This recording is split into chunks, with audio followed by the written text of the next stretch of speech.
ширкати дорвории софсавдо барои зиёд кардани мӯи сар ё барои зиёд кардани риш ё барои кам кардани вазни худ ё зиёд кардани вазни худ ё барои нест кардани доғҳои сафед аз бадан ба шумо тавсия медиҳад ки ба рақамҳои дар экран буда муроҷиат кунед. доставка ба ҳама шаҳрҳои федератсияи россия ва берун аз россия дар муддати 2 рӯз карда мешавад. аз номи юристиҷа муроҷиат кун скидкат мекунанд.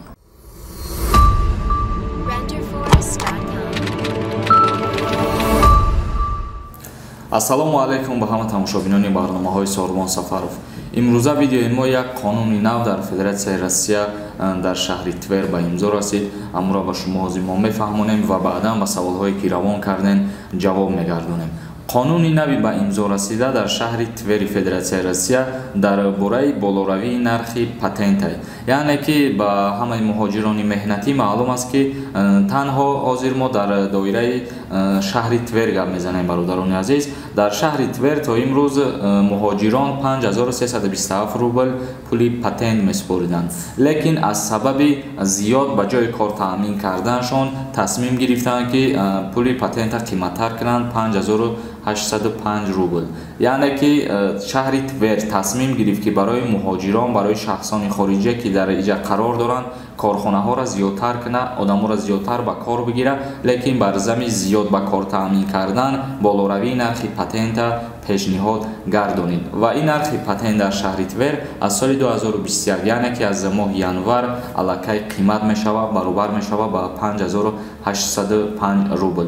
ва ногуфта намона ки агар солҳои пештара дар назар бигирем, солҳои 2015, 16 то 17 пули патент дар ин шаҳр баробар ба 3000 рубл буд. бародарони азиз, ҳамин буд хабар оиди болоравии нархи патент дар Федератсияи Россия шаҳри Твер. ва акнун мегзарем ба қисми хондани комментарияҳо. исроил умаров нависад: салом алайкум акай Сорбон Сафаров. гап нест, гапҳои нағз фаҳмонда зади, умр дароз шава, дар паноҳи худованд бошӣ. ҳазор раҳмати калон бародар, шумо ҳам низ худованд нигаҳбон бошад. алишер нависад: салом ака, илтимос саволи ма ба шумо ҷавоб диҳед. падарам гражданини Россия, ма писараш дар Тоҷикистон, Россия рафтан метавонам основания мешавад. пешакӣ раҳмати калон.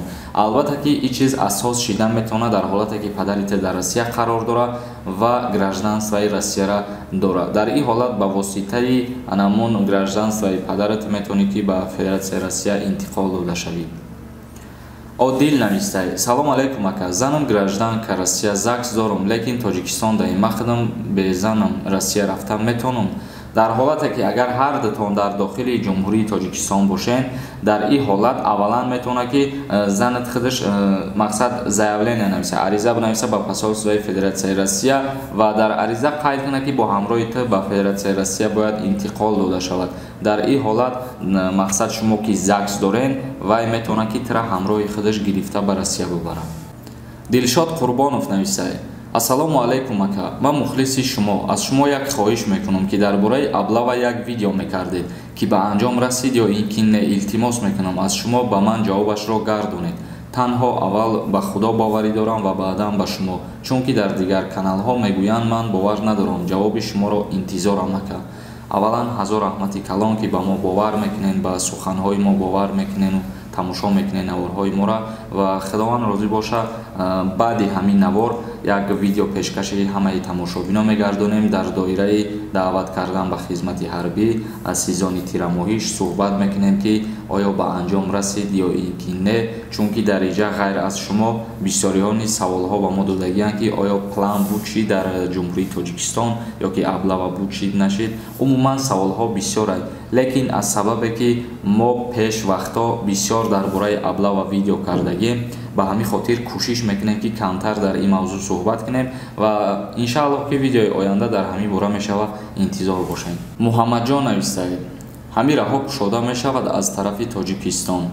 роҳҳои байни Тоҷикистон ва Россия, аллакай Тоҷикистон аз моҳи август ба Федератсияи Россия пешниҳод ва дархост карда буд барои мунтазам гардонидани парвозҳо байни ду давлат, лекин мутаассифона иҷа танҳо аз ҷумҳурии Тоҷикистон вобастагӣ надорад, чунки ҷумҳурии Тоҷикистон омодагии худша аз моҳи август ба Россия баён кард, лекин Россия то ҳол анами чиза баррасӣ кардагӣ нест, яъне ки иҷозати доимӣ додагӣ нест, лекин рейсҳои чартерӣ то ҳол идома додастанд.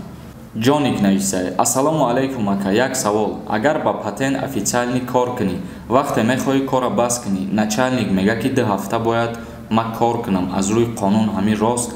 мо дирӯз дар бораи кодекси меҳнати Россия як навор кардем ва дар уҷа қайд кардагӣ будем ки кодекси меҳнати Федератсияи Россия моддаи 2 омадагие ки ҳеҷ кас ҳақ ва ҳуқуқ надорад ки ягон каса маҷбуран кор бифармояд. Яъне ки ту официально кор кардесай, дар ҳолате ки худат саркашӣ мекунӣ ё дасткашӣ мекунӣ аз кору фаъолиятат, начальники корхонат ё директори корхонат ҳақ ва ҳуқуқ надорад ки тура маҷбуран бо дальши кор бифармона буга ки ҳамин қадар муддати дига ту кор бикун. Убайдулло Каримов нависае: биё Россия ранги дига бародаро бишин, муҳоҷирора аз ҳуқуқҳошон дастгирӣ кун, баъд мебинӣ худат. Акаи Иззат Амона Пирс: бародари азиз, мо дар Россиярам қарор надошта бошем, лекин аз ҳамаи ватани худмон аз ҷумҳурии Тоҷикистон мо ҳар рӯз барнома кардастему дар бораи ҳуқуқҳои муҳоҷирон ё ки дар бораи ҳуқуқ ва ӯҳдадориҳои шаҳрвандои ҷумҳурии Тоҷикистон барномаҳо кардагием, пешкаш кардагием, умуман ки мардума аз ҳама чӣ бохабар мекунем аз назари қонун ё аз ҷиҳати қонун. Фарух нависае: акама патента насупоридам, бо то 15 декабра карантин кардан, ҳамин месӯза ё ки не? Як барнома кунед дар ҳамин бора, илтимос. Дар бораи то 15 декабра карантин кардан ма ягон маълумот надорам. Ҳоло агар ки ягон маълумот дарёфт кардем, иншааллоҳ ки пешкаши шумо мегардонем, чунки мо аз пеши худмон ин барномаҳоро пеша намекунем ба шумо. Ҳар як чиза мехонем, таҳлил мекунем ки асос дошта боша, баъдан навор кунему ба шумо бирасонем. Собиров нависае: салому алайкум акаи Сорумон, як савол дорам, ҷавоб битен. Ма як сол шид Москва даем патент надорам, як регистратсия дорам, тамом. Агар Тоҷикистон равам, депорт мешам ё ки не? Албатта ин ҳолатере ки худат дар иҷа қайд кардӣ, депортатсия мекунанд, чунки аллакай дар назди қонуни Федератсияи Россия як ҳуқуқвайронкунанда ба ҳисоб меравад. Барое ки қонуни Россия, Федератсияи Россия, мо дирӯз дар бораш гап задем, фаҳмондем ки бояд шахсиятҳое ки аз хориҷи кишвар ба Россия мераванд ва инҳо бояд қонуну қоидаи Россияро дохилиша риоя кунанд, дар кор бо патент кору фаъолият кунанд. Дар ин ҳолат аллакай шахсият нарушител ҳисоб мехӯрад. Ҳар як нафаре ки дар Федератсияи Россия шаҳри Москва қарор доранд ва ба духтури дандон ниёз дошта бошанд, агар ба рақамҳои дар экран буда муроҷиат кунед. И духтури дандон бародари тоҷикай, айном юристиҷа муроҷиат кун, скидкат мекунад. Усмонали нависае: салому алайкум ака, як савол. Ма гражданини Россия, ма метавонам ба мошин рафта Тоҷикистон? Мутаассифона наметавонем, бародари азиз. Амиров нависае: акай Сорумонҷон бошӣ, видеоҳота тамошо мекунам, раҳмат ки сода кадам мефаҳмонӣ, дар паноҳи худо бошӣ. ҳазор раҳмати калон бародар, худованд шуморо нигаҳбон бошад.